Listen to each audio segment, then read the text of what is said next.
ایک نیک عیسائی لڑکی کا اسلام قبول کرنا اور پھر ایک مسلمان سے رشتہ ازدواج میں منسلک ہونا ہی اپنے طور پر ایک غیر معمولی واقعہ ہے، لیکن اس سے کہیں بڑھ کر اس کا اپنے والدین اور خاندان، اپنی سہیلیوں اور 30 کے قریب پڑوس کے افراد کو دائرہ اسلام میں داخل کرنا اس سے بھی زیادہ غیر معمولی نظر آتا ہے۔ اس کا سارا خاندان پختہ عیسائی عقائد کا مالک تھا، جو باقاعدگی سے مکتی فوج سالویشن آرمی کی مجلسوں میں شریک ہوتا تھا۔ جب برطانیہ میں نوعمر لڑکے لڑکیاں اپنی عقیدت مندی کے جذبہ سے جارج مائیکل کے پوسٹروں کو بوسہ دیتے نظر آتے تھے، ان کے اپنے گھر میں دیواروں پر یسوع مسیح کی تصاویر آویزاں تھیں، لیکن اس تمام تر عیسائی ماحول کے باوجود اپنی نوعمری میں وہ عیسائیت کے حوالے سے اپنے دل میں ایک خلا محسوس کرتی تھی۔ اس کے ذہن میں کئی سوال ابھرتے تھے، مگر کہیں سے کوئی اطمینان بخش جواب نہ ملتا تھا۔ میں محسوس کرتی تھی کہ محض گرجا میں گڑ گڑا کر دعائیں مانگنے سے سکون قلب حاصل نہیں ہوتا، بلکہ اس سے بڑھ کر کسی چیز کی ضرورت ہے۔ اسی کیفیت میں اسے مستقبل میں ہونے والا خامد محمد بھٹا نظر آیا، جب اس کی عمر صرف 10 سال تھی اور ان کے سٹور کا مستقل گاہک تھا۔ وہ دیکھتی تھی کہ یہ نوجوان بھی اپنی نماز ادا کر کے آتا ہے اور اس کے چہرے پر نور اور سکون برستا ہے۔ اس نوجوان نے اسے بتایا کہ وہ مسلمان ہے۔ مسلمان کیا ہوتا ہے؟ میں نے سوال کیا۔ بعد ازاں اس نوجوان کی مدد سے اس نے اسلام کو پوری گہرائی کے ساتھ نہ صرف سمجھنا شروع کیا، بلکہ 17 سال کی عمر کے پہنچنے تک عربی میں تمام قرآن پاک کی تلاوت کا ملکہ حاصل کر لیا۔ اس کا کہنا تھا جو کچھ میں پڑھ رہی تھی، دل پوری شرح صدر سے اسے سمجھ رہا تھا۔ 16 سال کی عمر میں اس نے اسلام قبول کرنے کا فیصلہ کر لیا۔ میں نے جب یہ فیصلہ کیا تو میں نے محسوس کیا کہ ایک عرصہ سے میں ایک بھاری بوجھ اپنے کندھوں پر اٹھائے پھر رہی ہوں۔ اس فیصلہ سے وہ گراں بوجھ پھینک کر بالکل ہی ہلکی پھلکی سی ہو گئی ہوں، اور اب میری وہ کیفیت تھی جو ایک نوزائیدہ بچے کی ہوتی ہے۔ قبول اسلام کے بعد عائشہ اور محمد بھٹا نے باہم شادی کا فیصلہ کر لیا، لیکن محمد بھٹا کے والدین نے اس کی شدید مخالفت کی۔ وہ اسے ابھی تک ایک مغربی لڑکی سے زیادہ توجہ دینے پر تیار نہ تھے، اور یہ سمجھتے تھے کہ شادی سے جو پہلا بچہ ہوگا وہ گمراہ ہوگا اور ان کے لیے باعث بدنامی بنے گا۔ بھٹا کا والد ابھی تک نو مسلمہ کو ان کے خاندان کی سب سے بڑی دشمن کہنے میں ذرا باک نہ کرتا تھا۔ اپنے والد کی ناراضگی کے باوجود یہ دونوں ایک مقامی مسجد میں گئے اور نکاح اور ایجاب و قبول کے نتیجے میں ازدواجی رشتہ میں منسلک ہو گئے۔ رسم نکاح میں نو مسلمہ عائشہ نے ہاتھ کی کڑائی کا عروسی جوڑا زیب تن کیا، جو اس کی ساس اور نندوں نے اس کے لیے تیار کیا تھا۔ بھٹا کا والد شادی کے خلاف اڑا رہا اور رسم نکاح میں شمولیت نہ کی، لیکن ساس اور نندیں اس کے باوجود شریک ہوئیں۔ دراصل اس ازدواجی رشتہ کے لیے محمد بھٹا کی دادی اماں نے اصل کردار ادا کیا، اور اسی نے اس کی والدہ اور بہنوں کو رضامند کرنے کے لیے راہ ہموار کی۔ وہ خود پاکستان سے برطانیہ آئی، حالانکہ پاکستان میں اس قسم کی شادیوں کی گنجائش نہیں، مگر اس نے اس میں کوئی عیب نہ پایا۔ برطانیہ آ کر سب سے پہلے وہ عائشہ سے ملی، اور جب اسے یہ معلوم ہوا کہ عائشہ نہ صرف روحانی سے قرآن پاک کی تلاوت کرتی ہے بلکہ اس کے ساتھ پنجابی میں گفتگو کر رہی ہے، تو کیا وجہ تھی کہ اس کا اثر نہ لیتی۔ دادی اماں کی آمد کو خیر و برکت کا باعث کہا جائے گا۔ شادی تو ہونی تھی، لیکن خاندان کی نیک خواہشات اور دعاؤں سے بڑھ کر کوئی دیگر رسوم نہیں ہوتی۔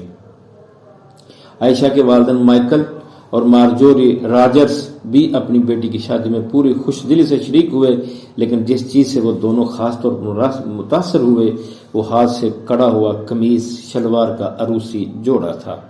6 سال عائشہ اور محمد بھٹا کی ازدواجی زندگی کے نہایت خوشگوار گزر گئے، اور دونوں کے خاندان بھی شیر و شکر کی طرح ایک دوسرے سے مربوط رہے۔ 6 سال بعد عائشہ کے دل میں ایک تحریک ہوئی اور بعد ازاں زندگی کا مشن بن گیا کہ اپنے والدین، اپنی بہن اور اپنے خاندان کو دائرہ اسلام میں داخل کرا کے انہیں جہنم کی آگ سے بچاؤں۔ میں اپنی بہن پر کام کیے جا رہی ہوں، جبکہ میں نے اور میرے شوہر نے میری امی اور ابو میں آہستہ آہستہ کچھ تبدیلی محسوس کی۔ اسلام کے بارے میں وہ ہم سے جو سوالات پوچھتے تھے ہم بڑی شائستگی سے ان کا جواب دیتے تھے۔ والدہ کے بارے میں کوئی خاص مشکل پیش نہ آئی اور انہوں نے جلد ہی اسلام قبول کر لیا۔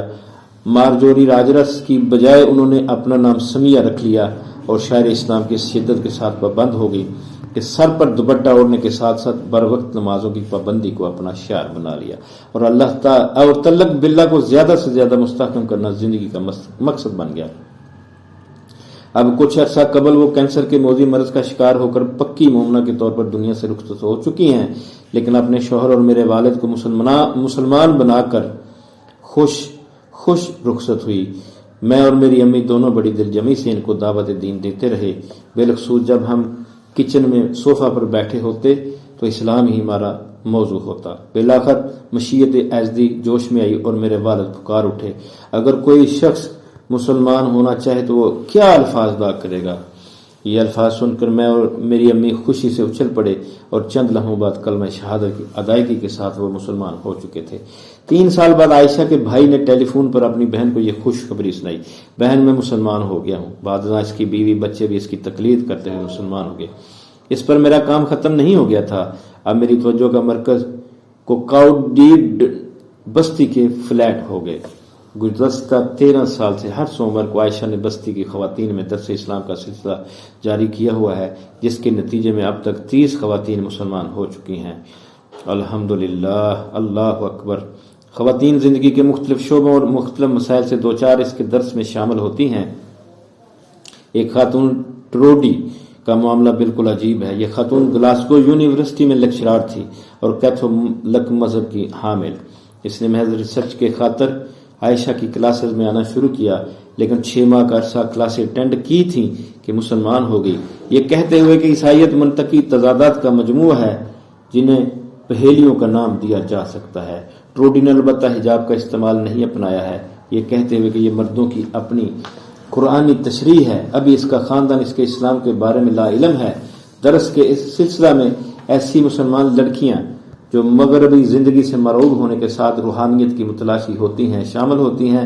بعض ایسی مسلمان خواتین بھی اس سلسلہ درس میں شامل ہوتی ہیں جو دین کی پابند ہیں، لیکن مختلف مسائل کے سلسلے میں مقامی مسجد میں مردوں سے رابطہ قائم کرنا جن کے لیے مشکل ہے، یہ سلسلہ ان خواتین کے لیے بڑا جاذب ہے۔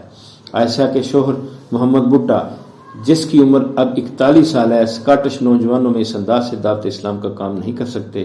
وہ فیملی ریسٹورنٹ میں کچھ نہ کچھ ہاتھ بٹاتے رہتے ہیں۔ ان کا زیادہ زور اس پر ہے کہ وہ اپنے 5 بچوں کی تربیت خالص اسلامی طریقوں کے مطابق کر پائیں۔ بڑی بیٹی صفیہ الحمدللہ 14 سال کی ہے، خرابی کی جگہوں سے دور دور ہے۔ ایک دن وہ گلی میں ایک خاتون سے ملی جو اپنا شاپر لیے جا رہی تھی۔ صفیہ نے اس کا شاپر اس سے لے کر اس کی مدد کی، جس کا اس خاتون نے اثر لیا۔ ایک روز صفیہ کی دعوت پر وہ عائشہ کے درس میں شامل ہوئی اور اب وہ مسلمان ہے۔ عائشہ کا اپنے قبول اسلام کے بارے میں کہنا ہے، میں صدقے دل سے یہ کہتی ہوں کہ قبول اسلام سے مجھے ذرا بھی ملال نہیں ہوا۔ ازدواجی زندگی کے بارے میں عائشہ کا کہنا ہے، ازدواجی زندگی میں اتار چڑھاؤ آتے رہتے ہیں اور بعض مسائل آزمائش کا باعث بن جاتے ہیں، لیکن حضور اکرم صلی اللہ علیہ وسلم کا فرمان ہے کہ ہر آزمائش کے بعد ایک آسانی ہے۔ اس فرمان کی روشنی میں جب آپ کسی آزمائش سے گزر رہے ہوں تو آپ یہ سمجھ لیں کہ آپ کسی آسانی کے لیے کام کر رہے ہیں۔ بلا شبہ محمد بھٹا ایک رومانوی شخصیت ہے۔ عائشہ کے بارے میں اس کا کہنا ہے، یوں لگتا ہے گویا ہم صدیوں سے ایک دوسرے کو جانتے ہیں اور ہم انشاءاللہ کبھی ایک دوسرے سے علیحدہ نہیں ہونے والے ہیں۔ ہم صرف اس دنیاوی زندگی میں ایک دوسرے کے شریک حیات نہیں ہیں بلکہ جنت میں بھی ایک دوسرے کے ساتھ ابدی زندگی گزاریں گے۔ کتنی خوبصورت زندگی ہوگی وہ۔ الحمدللہ آج کی شخصیت کا تعارف بھی ختم ہوا، انشاءاللہ پھر کسی دوسری شخصیت کا تعارف لے کر آپ کی خدمت میں حاضر ہوں گا۔ تب تک کے لیے اجازت، اللہ حافظ، اللہ آپ کا حامی و ناصر ہو۔